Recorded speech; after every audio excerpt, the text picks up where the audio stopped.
What if I told you the real monster wasn't a zombie, but your own mind? Welcome to Movie Reviews YT. We're diving deep into one of the most underrated psychological thrillers of 2024, Outbreak. At first glance, it looks like your typical zombie survival movie. Blood, chaos, survival. But trust me, what lies beneath is way more twisted than any infection. So buckle up, because this isn't just a movie breakdown. This is a journey into paranoia, delusion, and one man's terrifying descent into madness. Let's get into it. The movie opens with three police officers, Neil, Mike, and John, responding to a complaint about an aggressive dog. As they investigate, they come across one such rabid dog. The dog breaks free from its chain and attacks Mike. Neil hesitates and fails to shoot in time, which leads to Mike getting bitten. Before things get worse, John manages to shoot and kill the dog. Neil immediately contacts Officer Helen, asking her to send an ambulance to take Mike to the hospital. However, Mike insists that he's fine and refuses medical help, not wanting to deal with hospital paperwork. Neil and Mike then return to the police station. On the way, Mike tells Neil to take some time off. Neil has been mentally exhausted. Neil agrees to take a break.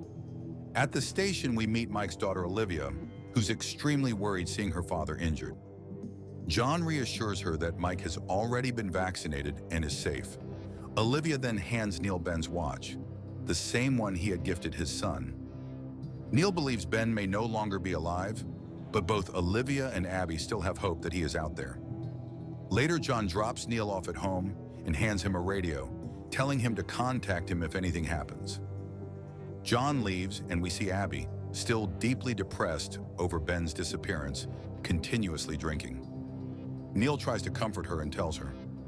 Neil believes that his son Ben may never return, but Abby still holds on to hope. Exhausted, Neil decides to take a nap. When he wakes up, he steps outside for a walk, carrying his gun and a pack of cigarettes. He sits by the lake, lights a smoke, and begins to reflect on the moment he gifted Ben that watch. Feeling overwhelmed with grief, Neil raises the gun to end his life. But just then, he spots a girl drowning in the water. He jumps in to save her, but once he pulls her out, the girl suddenly attacks him, behaving like a zombie. Neil tries to defend himself and reaches for his gun, but it's empty. The girl lunges at him again, forcing him to grab a nearby rock and strike her repeatedly in the head until she dies. At this point, we realize that these zombies are not like traditional undead. Neil sees more zombies nearby and rushes back to his house in panic. Something terrifying and strange is clearly happening. He tries to reload his gun but can't find the bullets. That's when Abby confesses that she had thrown the bullets away. Suddenly, a zombie breaks into their house and attacks. Neil uses a broken flower vase shard to slash its neck and kills it. But almost immediately, another zombie appears and attacks him. Neil grabs a rope and strangles it to death. Realizing the danger, Neil and Abby get in the car and attempt to escape. But just a little way down the road, they see that many more people have turned into zombies. So Neil quickly turns the car around and heads back home to collect essential supplies. Back at the house, Neil gathers everything they'll need for survival, while Abby starts picking up Ben's belongings. This leads to a small disagreement. Neil insists they should only take what's necessary, not sentimental items. Eventually, they prepare to leave. Before heading out, Neil contacts John using the radio he gave him and explains everything. That people are turning violent and attacking others. He asks John to meet them at the lake. But just as he's talking, the radio signal cuts out. John immediately turns his car around and starts heading to the lake. Meanwhile, Neil and Abby also begin driving toward the same destination. As night falls, they run out of fuel in the middle of the road. Neil stops the car at a certain point and tells Abby to stay inside while he heads out on foot toward a gas station, carrying some fuel cans. Before leaving, he picks up a lighter and a pack of cigarettes. Meanwhile, John arrives at the lake and sees the body of the drowned woman Neil tried to save earlier. Back at the gas station, the station owner has also turned into a zombie and attacks Neil. In a tense moment, Neil sets the owner on fire using the petrol and lighter, killing him. He returns to Abby, and they drive the car up to the station. Inside, they begin collecting food and supplies from the attached convenience store. Neil even leaves some cash on the counter, even though in a zombie apocalypse, money has basically lost all value. Elsewhere, John reaches Neil's home and finds it trashed. He also discovers the bodies of the two zombies Neil had killed earlier. He tries contacting Neil over the radio and asks where he is. Neil responds that they're at a gas station, but he plans to stop at Mike's house next before heading out of town. Neil and Abby drive toward Mike's place. Once they arrive, Neil tells Abby to stay in the car and enters the house alone. At first, it seems empty, but then Mike's wife appears. She too has turned into a zombie. She attacks Neil and nearly kills him, but he manages to grab Mike's gun and shoots her dead. Outside, Abby sees Olivia, Mike's daughter, running into the house. Abby follows her inside. To her horror, Olivia has also turned into a zombie and begins attacking Neil. Just as Neil is about to shoot Olivia, Abby rushes in and begs him to stop. Suddenly, Mike, now a zombie, enters and grabs Neil by the throat, lifting him into the air and choking him. Neil yells for Abby to shoot Mike, but she can't bring herself to do it. She drops the gun and runs away. Seriously, talk about betrayal in a crisis moment. Neil somehow breaks free and grabs the gun himself, shooting Mike, but it takes more than one bullet to bring him down. Neil fires again and finally kills him. He then sees that zombie Olivia is now chasing after Abby. Neil tries to go after them but slips down a slope and falls unconscious. While out cold, he has a dream, a flashback to the day Ben ran away from home.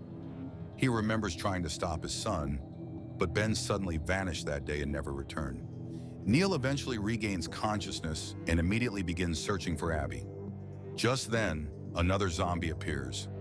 Neil spots a zombie that was once a police officer and manages to trick him into a bear trap. Using the distraction, he runs back to his car and, to his shock, finds Abby sitting inside. But it's obvious now, she had also been infected. Let's be real. If Abby couldn't help her husband when he was being attacked, there's no way she could have survived Olivia. By now, the number of zombies had grown rapidly. Even several police officers had turned, which means law enforcement was no longer in control. Neil ties Abby to the seat with a belt and begins to drive away.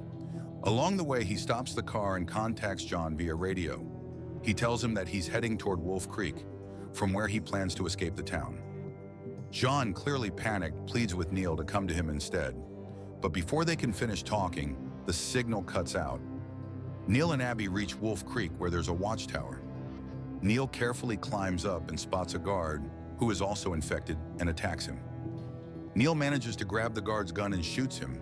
He then uses the radio to try and inform the health department about the virus. But again, the signal drops. At the tower, Neil finds two posters, one for missing persons, featuring his son Ben, and another about a rabies outbreak spreading through animals. Putting the pieces together, Neil finally realizes that Ben is likely also infected, or worse, already turned into one of them. Devastated, Neil prepares to leave the area. But just then, John contacts him on the radio again. He tells Neil that he knows what's really going on and invites him to come over to his house. Neil arrives at John's place with Abby. Outside the house, he notices a car parked with fuel. He takes Abby out of the car, but suddenly, John steps out of the house, and he's now a zombie too. Behind him, several other zombie police officers emerge. Neil quickly aims his gun at them, but John calmly asks him to drop it, and then shoots Neil. And this is where the movie drops its biggest twist. In a shocking reveal, there were never any zombies. Yes, you heard that right. When Neil looks at himself in the car mirror, he sees himself as a zombie. That's when it all clicks. Neil had been suffering from schizoaffective disorder, a serious mental illness. His son Ben ran away after Abby told him the truth about Neil's condition. That day, Ben was standing at the edge of a cliff while Neil held onto his bag. But when Ben tried to pull his bag away, he slipped and fell to his death. Neil, completely dissociated from reality, didn't even remember it. He kept believing that Ben had simply gone missing, which only worsened his delusions over time. Everyone around him saw Neil as dangerous and unstable. People around Neil were starting to understand his mental illness, indirectly. He had even been told to go to the hospital, but Neil didn't want to go. Because somewhere deep inside his subconscious, he knew something was wrong with him. He just didn't want to accept it or treat it. The truth? There were never any zombies. Mike's wife never attacked Neil. No one did. Olivia never attacked Abby either.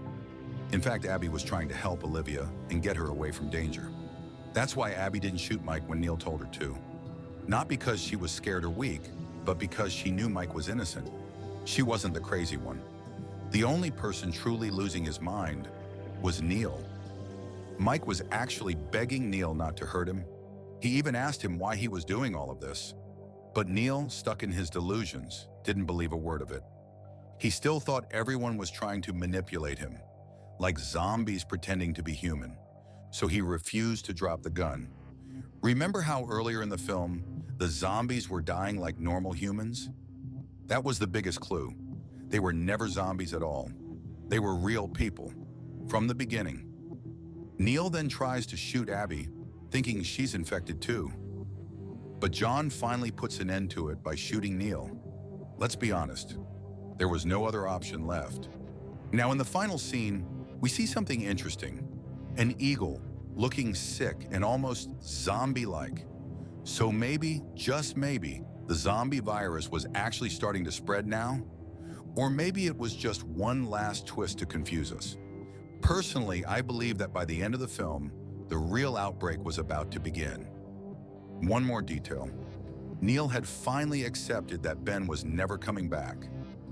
Deep down, his subconscious mind had already told him the truth, that he was the reason Ben died, but Neil just couldn't face that reality. Boom. And just like that, the movie ends.